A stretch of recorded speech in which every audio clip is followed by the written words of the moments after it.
Իրավունք թերթը գրում է. Նիկոլ Փաշինյանը սկսել է ստրախ գանյատանել թիմակիցների շրջանում ու եթե Աստված մի արասցե մեկը փորձի շրջվել դեպի ընդդիմադիրների թևը որոշի թռնել վրաներից, ապա երանի է տալու եկեղեցականների շուրջ տեղի ունեցողին։ ԿՊ-ի մոտ կանգնած աղբյուրների համաձայն Փաշինյանը թիմի ակտիվին հրանգել է, որ մեծից փոքր զգուշացնեն, որ վրեկներից թռնելու դեպքում խայտարակվելու են ոչ միայն իրենք, այլև ամբողջ թիմով։ Ասել է, թե զգուշացրել է, որ բոլորի դեմ կոմպրոմատների արխիվ ունի, որի բացահայտումից հետո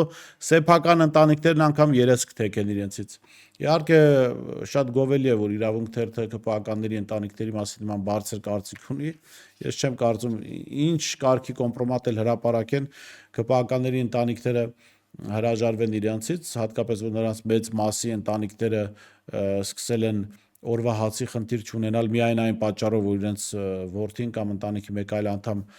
ԿՊ անդամ է դարձել եւ իշխանական լափամանին մոտ է գտնվում, այնպես որ, բայց առաջին մասը սպառնալիքների իհարկե չեմ հերքում, կարելի է հաստատել, մամուլի այլ միջոցներ են գրել, այո, Նիկոլ Փաշինյանը կոմպրոմատների սպառնալիքի տակ է պահում իր թիմակիցներին։